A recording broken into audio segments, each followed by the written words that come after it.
One day, while I was surveying my garden, I found that Michael had erected a new barrier adjacent to my property. This fence even trespassed on the land where I was cultivating sugarcane. My tolerance had reached its limit, and I couldn't bear it any longer. I furiously stormed towards him, pointed at him, and declared, "This is not your territory, Michael. You cannot keep intruding like this." This time, I couldn't maintain my composure. Michael merely chuckled derisively, his eyes gleaming with self-satisfaction.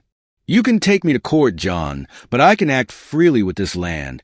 His words were an affront, making me feel like a helpless failure. I lacked the funds to challenge him legally, and I didn't have the strength to continue enduring this absurdity. But in an instant, a thought crossed my mind. If I didn't retaliate, then I didn't deserve to be a person.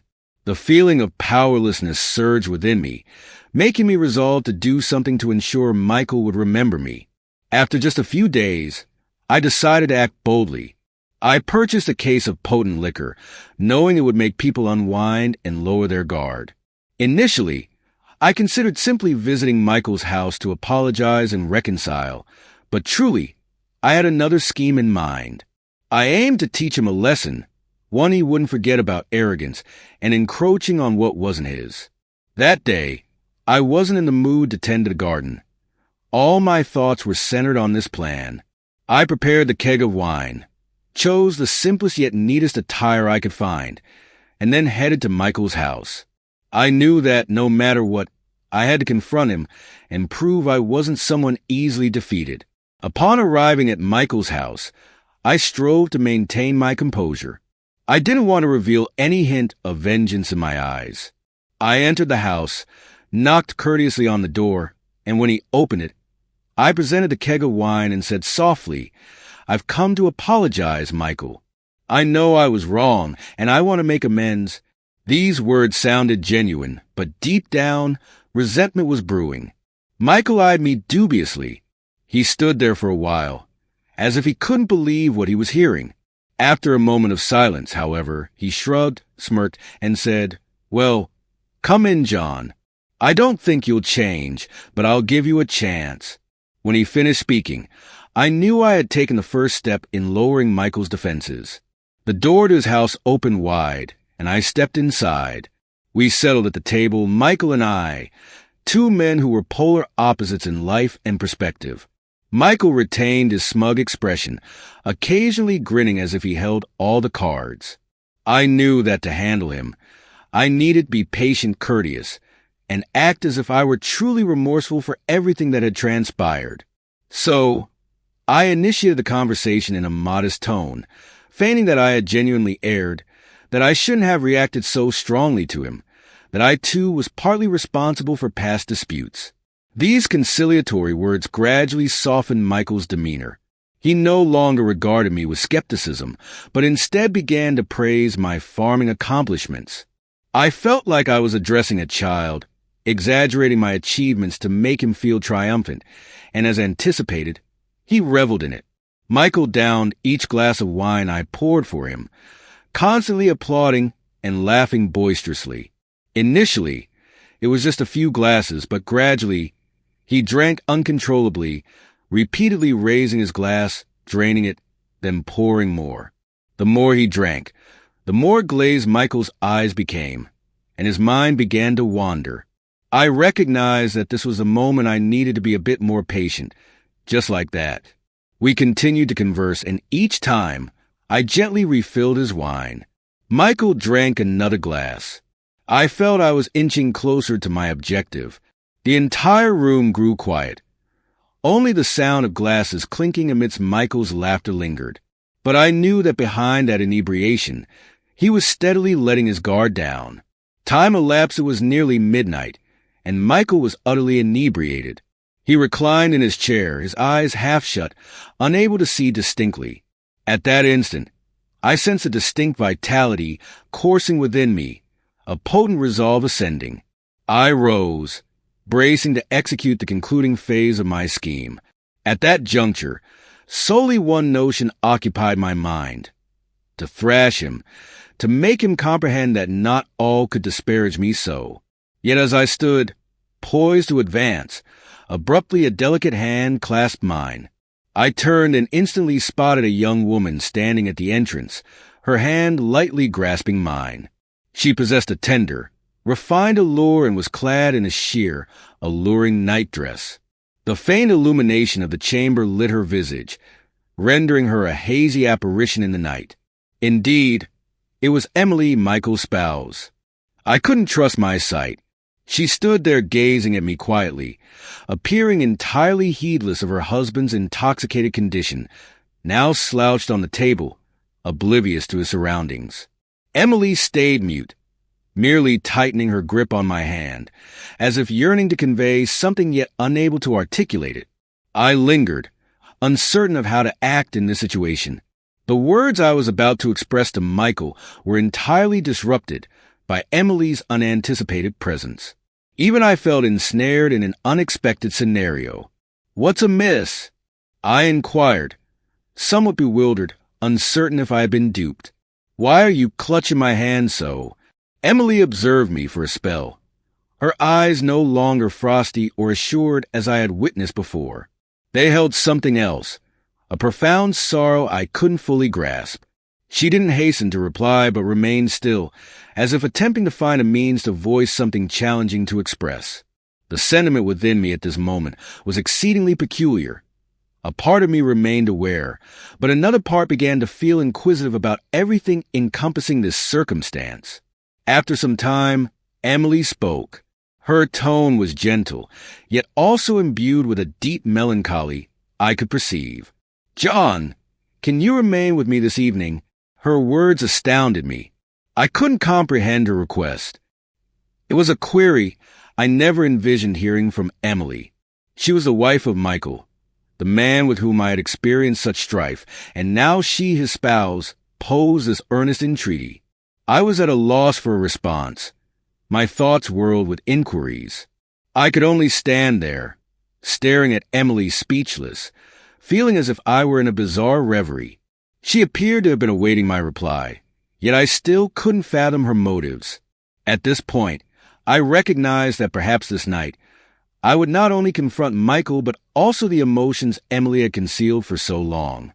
Emily remained silent for a while, merely gazing at me as if anticipating my realization. At last, she spoke again, her voice soft yet slightly imploring. "In truth, Michael, he's not adept at tending to our bond, and we haven't been united for months." Her words left me astounded. My eyes widened in incredulity. Why did Emily utter these words? Why did she confess this to me, someone lacking any intimate tie with her? I looked at Emily, uncertain of how to react. Only one question lingered in my mind at that moment. Why me? Why did she select me to disclose such a secret?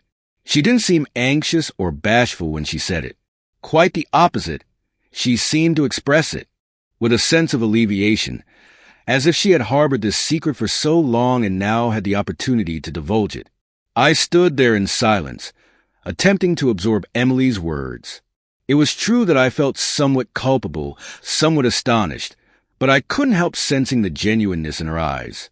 She didn't regard me with any defiance or contrivance, merely a despondent gaze, as if she had forsaken all hope in her bond with Michael. Following a pause of quietude, I managed to articulate, "So what do you desire from me?" My tone was hoarse, and a part of me felt odd posing this query to her. I was uncertain if I was being enticed into a perilous scheme, but I felt a compelling impulse within my heart. After another moment of silence, Emily offered no further words. She merely stood there, her gaze fixed on me, as if seeking a response in my eyes. The atmosphere surrounding her seemed denser, a vague tension I couldn't explain. Then, without forewarning, Emily leaned in closer and softly pressed a kiss upon my lips. It wasn't a hurried or ardent kiss, but a tender one, as if she had resolved to bestow upon me everything she couldn't express in words. The kiss was not only soothing, but also liberating, like the culmination of all the emotions that had been repressed for so long. That evening, what transpired between Emily and me became a clandestine secret, a profound confidentiality shared solely by us, granting me a sense of liberation and relief. All the emotions I had been suppressing, from ire towards Michael to solitude and tedium in life, seemed to dissipate in that instant. I no longer felt the burden of vengeance, no longer needed to fortify myself with a bruised ego. All I felt was tranquility, an unspoken bond with Emily, as if we had shared something only the involved could comprehend. Although my initial intent towards Michael had been thwarted, I had gained something else from that night. I no longer felt bitterness or vindictiveness. The shift in my relationship with Emily brought me an unusual comfort. Even though I couldn't make Michael atone for his actions, I obtained something unexpected: comprehension, sharing, and a sense of intimacy with Emily that I had never before experienced. Come dawn, when I awoke, I felt peculiarly content and relieved. Thoughts of Michael no longer consumed my mind. I was no longer engrossed in vengeful schemes or feelings of deceit. Instead, I felt a sense of peace within. What happened the previous night had compensated for everything I had lost.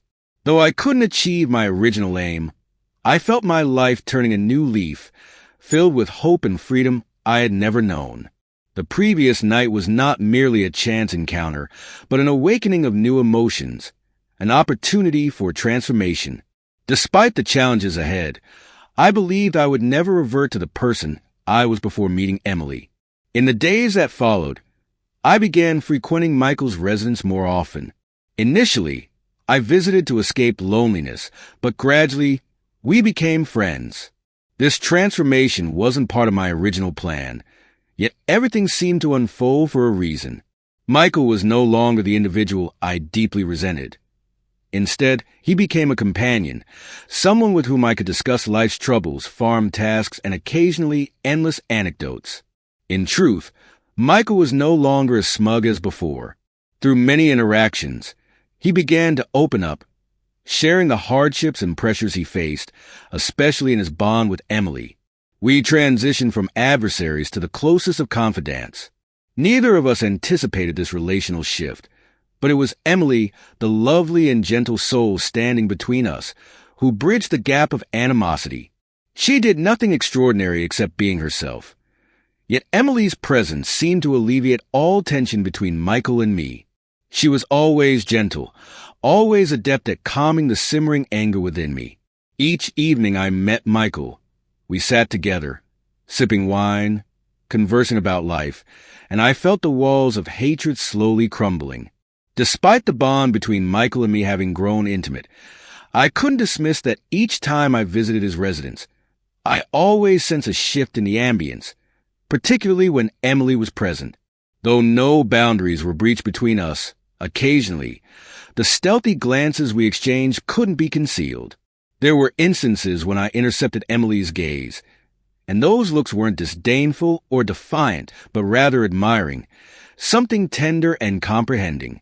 Perhaps she no longer viewed me as before, but in those eyes, I felt a link, a sentiment I couldn't articulate. Michael remained oblivious to what had transpired between Emily and me that evening.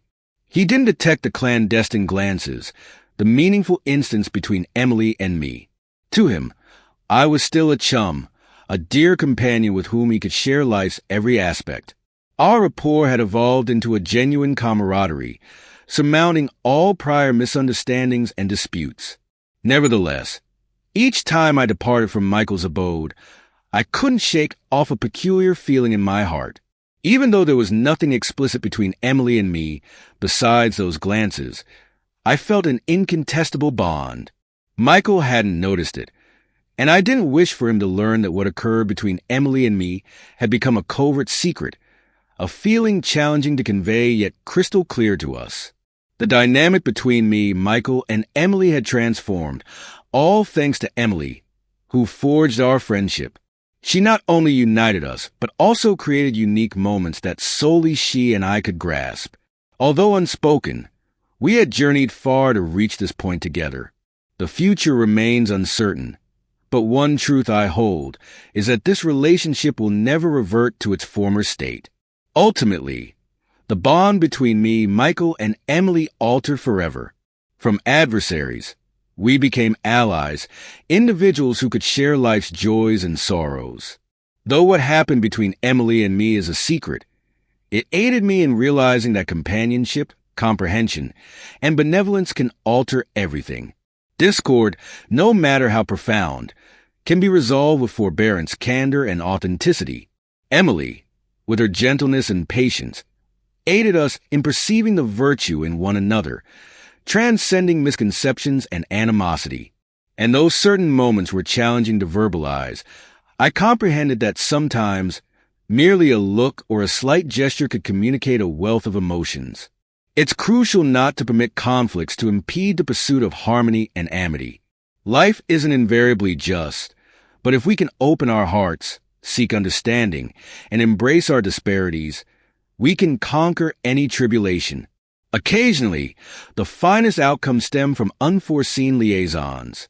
Be appreciative of those who have aided your growth and transformation, be it a close confidant or someone who merely crossed paths briefly. Don't allow wrath or enmity to dominate your thoughts for too long. Each person bears their own narrative of anguish, and sometimes a touch of empathy, a contrition, or a tender act can make all the difference.